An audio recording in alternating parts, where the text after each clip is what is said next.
নমস্কার, কথাকলির একটা নতুন ভিডিওয়ে আমার সমস্ত ছাত্র বন্ধু এবং তাদের গার্জেনদের স্বাগত জানাই। আমি পরপর সিরিজে কটা কল্পনা জগৎ নিয়ে রচনা লিখেছিলাম, সেগুলো বলছি। আজকের রচনা রূপকথার রাজ্যে একদিন। আমাদের পাড়ায় লাইব্রেরিতে অনেক বই আছে। লাইব্রেরিয়ান দাদু আমাকে ডেকে মাঝে মাঝেই সেখান থেকে বই দেয় পড়তে। সেসব বই পড়তে খুব মজা লাগে, আর কেমন সব রঙিন ছবি থাকে তাতে। কিন্তু আমার সবচেয়ে প্রিয় বই কোনটা জানো? ঠাকুমার ঝুলি। পড়তে পড়তে মনে হয় যেন চলেই গেছি সেরকম এক অদ্ভুত দেশে, যেখানে পাওয়া যায় পক্ষীরাজের ঘোড়া, সোনার কাঠি, রূপোর কাঠি, কেমন ফুটফুটে সব রাজপুত্র আর রাজকন্যা, আর গল্প করা যায় ব্যঙ্গ বা ম্যাঙ্গমির সাথে। এমনই একদিন বোনকে শোনাতে শোনাতে হঠাৎ মনে হলো আমরা দুই রাজকুমারী চলে গেছি অনেক দূরে একটা বনের মধ্যে, আর কিভাবে যেন পথ হারিয়ে ফেলেছি।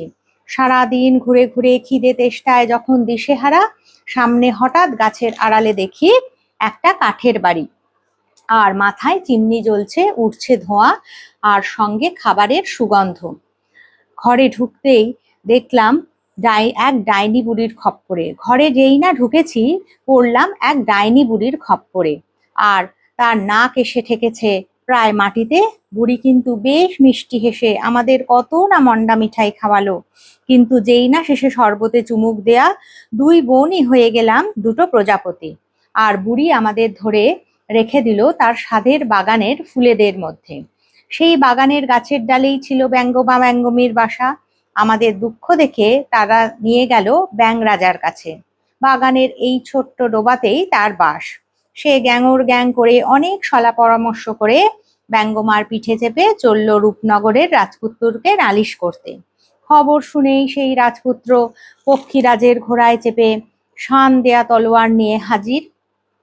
তারপর সুযোগ বুঝে ডাইনি বুড়ি যেই না রাতে ঘুমিয়েছে, চুপি চুপি রাজপুত্র গিয়ে তার সোনার কাঠি চুরি করে এনে দিয়েছে দুই প্রজাপতি বোনের গায়ে ছুঁয়ে। আর ব্যাস, অমনি আবার আমরা মানুষ হয়ে গেলাম। এমন সময় ডাইনির ঘুম ভেঙে কি কাণ্ড! যেই না ধরতে এসেছে আমাদের দুই বোনকে, রাজপুত্র থ্যাচাং করে তলোয়ার দিয়ে ডাইনির নাক আর হাত দুটো দিয়েছে কেটে। তারপর পক্ষীরাজে আমাদের দুই বোনকে তুলে হুশ করে এনে ফেললো সোজা আমাদের বাড়ির ছাদে।